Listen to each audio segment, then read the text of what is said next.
तो दोस्तों 20 अप्रैल को पड़ रहा है सूर्य ग्रहण और ये सूर्य ग्रहण आपके जीवन में क्या उतार चढ़ाव ला सकता है और आपको क्या इसके उपाय करने हैं और ये आपके लिए क्यों ज़रूरी हो जाते हैं। सूर्य ग्रहण का असर आपके ज़िंदगी के किन किन हिस्सों पर आएगा, ये सभी चर्चा मैं आज आपके साथ करने वाला हूँ और इससे जुड़ी सभी जानकारी जो ग्रहण से जुड़ी हुई है वो आज आपको देने वाला हूँ। तो इस बार का जो सूर्य ग्रहण पड़ने जा रहा है 20 अप्रैल को, ये सूर्य ग्रहण भारत में आपको नहीं देखने को मिलेगा, पर आपको इसके उपाय ज़रूरी करने हैं क्योंकि वो लोग इस सूर्य ग्रहण के प्रभाव में सबसे ज़्यादा आएंगे जिनकी कुंडली में सूर्य या राहु का कहीं से भी संबंध बनता है। अब ये सूर्य या राहु का संबंध या तो दृष्टि से बन जाता है या आपस में युति से बन जाता है या फिर सूर्य के घरों में आने पर राहु के, तब ये कंडीशन आपके ऊपर अप्लाई हो जाती है। अब इनके उपाय करने ज़रूरी हैं क्योंकि आपके जीवन में ये कहीं ना कहीं अपने इस ग्रहण से जुड़ी नेगेटिविटी छोड़ता है और कुछ खास राशियाँ इस ग्रहण के प्रभाव में तो आएंगी ही आएंगी। तो अब हम सबसे पहले ये समझते हैं कि सूर्य राहु का उपाय करना, यानी कि ये जो एक ग्रहण का उपाय आपके लिए कब कब जरूरी बन जाता है। आपको राशि भी समझनी है, आपको कुंडली भी समझनी है, आपको इसके उपाय भी समझने हैं। उपाय बहुत सिंपल और छोटे छोटे उपाय होते हैं। अगर हम चंद्र ग्रहण या सूर्य ग्रहण की बात करें तो वर्ष में ये 2 बार लगभग आते हैं। कई बार ये प्रत्यक्ष रूप में आपको दिखाई देते हैं, कई बार नहीं दिखाई देते हैं। ये एक भौगोलिक घटनाएं हैं जो कि हमारे जीवन पर भी इनका असर आता ही आता है। कैसे असर आता है? आपने अभी कुछ समय पहले मार्च 21 के आसपास आपने भूकंप की घटना को सुना होगा कि भूकंप आया था। हाँ, वो कुछ रिएक्टर पैमाने पर कुछ कम तीव्र गति का था जिस वजह से हमारे ऊपर इतना नुकसान नहीं हुआ। पर ये भौगोलिक कुछ ना कुछ चेंजेस लाते हैं ग्रहण। अब भौगोलिक या फिर हमारी नेचर का पार्ट तो हम भी हैं और हमारे जीवन में भी वही चेंजेस आते हैं। हमेशा इस चीज़ का एक अंदेशा रहता है कि ग्रहण के आगे या पीछे हमारे जो देश में या हमारे पृथ्वी पर कुछ ना कुछ ऐसी हलचल यहाँ पर होती हैं, चाहे वो भूकंप के रूप में हो, चाहे किसी आपदा के रूप में हो, चाहे किसी भी रूप में हो। तो यहाँ पर जो एक महीने का समय था, लगभग 21 तारीख को, ये 21 मार्च को एक भूकंप आया। उसके बाद 20 अप्रैल को देखिए कि अब यहाँ पर सूर्य ग्रहण का एक समय आ रहा है। तो लगभग ये 1 महीने का समय होता है जिस समय में ये एक टाइम फ्रेम जो होता है इंसान के जीवन में कई तरह की गतिविधियां लेकर आता है। अब ये आपके जीवन में ग्रहण कैसे नुकसान पहुंचा सकता है ये समझिए। सबसे पहला नुकसान तो ये करेगा कि ये आपकी हेल्थ को ख़राब करेगा। हेल्थ, क्योंकि सूर्य आपकी हेल्थ है, सूर्य आपके शरीर की एक मजबूती है। सूर्य आपके शरीर की एक मजबूती का वो स्तंभ है जो आपकी हेल्थ को हमेशा स्ट्रॉन्ग बना के रखता है, आपकी इम्यून पावर को स्ट्रॉन्ग बना के रखता है, यानी कि रोग प्रतिरोधक क्षमता। अगर यही कमज़ोर हो जाएगी तो आपके शरीर में अनेकों तरह की बीमारियां या परेशानियां प्रवेश करना शुरू कर जाएंगी। और जब सूर्य की किरणें नहीं होती हैं, इसीलिए कहा जाता है कि ग्रहण काल के समय किसी भी तरह का आपको भोजन ना ही रखना है, ना ही वो भोजन करना है, क्योंकि सूर्य की किरणों का अगर हम वैज्ञानिक तथ्यों के हिसाब से देखें तो यही है कि सूर्य की किरणें हमारी धरती या हमारे वातावरण में जो बैक्टीरिया होते हैं, हानिकारक जीवाणु, उनको ख़त्म करने में मदद करती है। तो इसी तरीके से जब सूर्य की किरणें प्रॉपर ना हो तो बैक्टीरियाज और ये नेगेटिव चीज़ें ग्रो करना शुरू कर देती हैं, इसीलिए खाना खाने के लिए मना किया जाता है। ये इसका वैज्ञानिक दृष्टिकोण की नज़र से हम इसको देखते हैं। अब ये आपकी हेल्थ पर अगर मान लीजिए किसी तरह की प्रॉब्लम चल रही है तो लगभग अब ये आगे का 2 महीने का समय लगा लीजिए, लगभग 1.5 से 2 महीने आपको अपनी हेल्थ के प्रति सजग रहना है। आपको बिल्कुल भी लापरवाही नहीं बरतनी है। अगर आप कहीं पर भी फिज़िकल एक्सरसाइज करने में कमी कर रहे हैं तो आपके लिए बहुत ज़रूरी है कि थोड़ा सा नियम बना लीजिए। अब ये सूर्य राहु का आपस में कैसे, किस तरह से योग बनता है, अगर हम कुंडली के अनुसार देखें तो वह किस तरह से आपको ये उपाय करने के लिए कहता है कि आपको ग्रहण के दिन ये उपाय करना ही करना है। पहली कंडीशन तो ये होती है कि अगर राहु पहले घर में है या राहु 5वें घर में है, तब भी ये सूर्य को प्रभावित करता है। अगर सूर्य और राहु कुंडली में, पूरी कुंडली में 12 घर होते हैं। 12 घरों में से किसी भी घर में एक साथ बैठे हुए हैं, चाहे वो और भी ग्रह मिल जाएं या अकेले यही 2 ग्रह बैठे हुए हैं एक युति बना के, तब भी यह ग्रहण की स्थिति बनती है।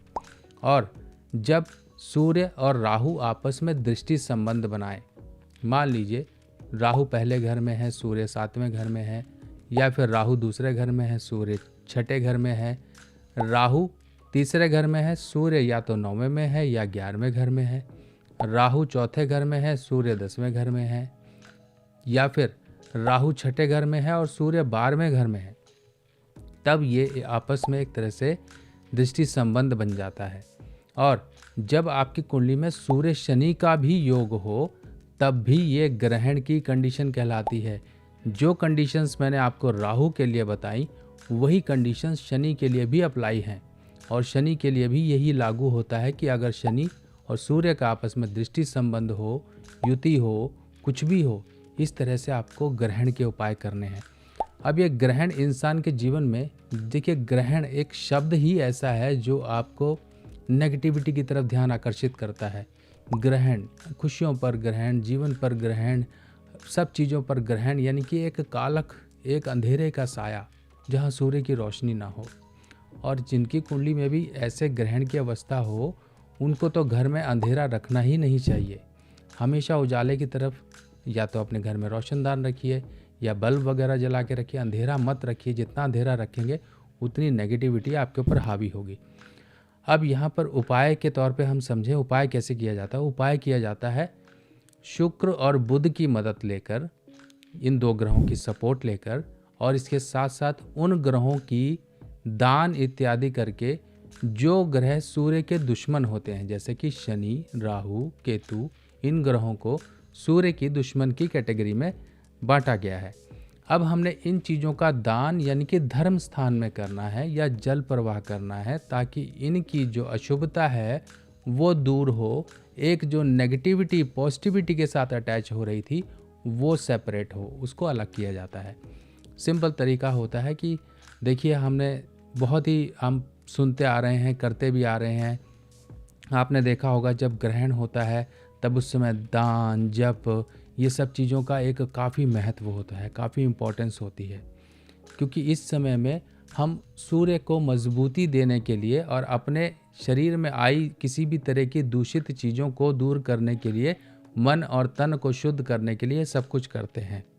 और जब आपके साथ इस तरह की चीज़ें हों, यानी कि मान लीजिए हेल्थ की प्रॉब्लम्स बहुत ज़्यादा हैं, कहीं पर आपके साथ मान सम्मान की प्रॉब्लम है, आपको करियर में प्रॉब्लम्स है, आपके साथ झूठे आरोप और झूठे झंझट, आए दिन कोई ना कोई मुसीबतें लग जाती हैं, कहीं घर में कोई बेमतलब के आपसी क्लैश चल रहे हैं, और सबसे बड़ी चीज़ तो जब तक हमारी काया ही सही ना हो, शरीर ही सही ना हो, तब तक हम कोई चीज़ें एंजॉय नहीं कर पाते हैं। और ये प्रॉब्लम जब लग जाए तब उपाय करना एक तरह से बेईमानी हो जाता है। इसीलिए पहले से ही हम ये सब कुछ करते रहें। ये त्योहारों पर, ये जो समय समय पर ओकेज़न आते हैं, इस समय पे हम ये सब कुछ करते हैं, इसीलिए करते हैं ताकि हमसे वो नेगेटिविटी दूर रहे। और देखिए, सिंपल एक बात समझ लीजिए, अगर आपको चोट लग गई है तो आप क्या कर सकते हो, ज़्यादा से ज़्यादा उसकी मरहम पट्टी कर सकते हो। आप उस चोट लगने की अवस्था को रिवर्स नहीं कर सकते हो। इसी तरीके से हम जब कोई प्रोटेक्शन करते हैं तो वो सबसे बड़ी प्रोटेक्शन होती है आने वाली परेशानियों से बचाव के लिए। चोट लग गई तो आप उपाय करने का कोई फ़ायदा नहीं होगा, मरहम पट्टी करने से ही फ़ायदा होगा। चोट तो चलो एक दिन सही हो जाएगी, पर उसका ज़ख्म का निशान तो हमेशा के लिए रहेगा। इसी तरीके से कोई निशान आपके जीवन पे जख्म की तरह ना रहे, तो ये उपाय करिए। लाल किताब की सभी सामग्री अब आप मेरी व्हाट्सएप कैटलॉग पर आसानी से देख सकते हैं और आप अपने एड्रेस पर मंगवा भी सकते हैं।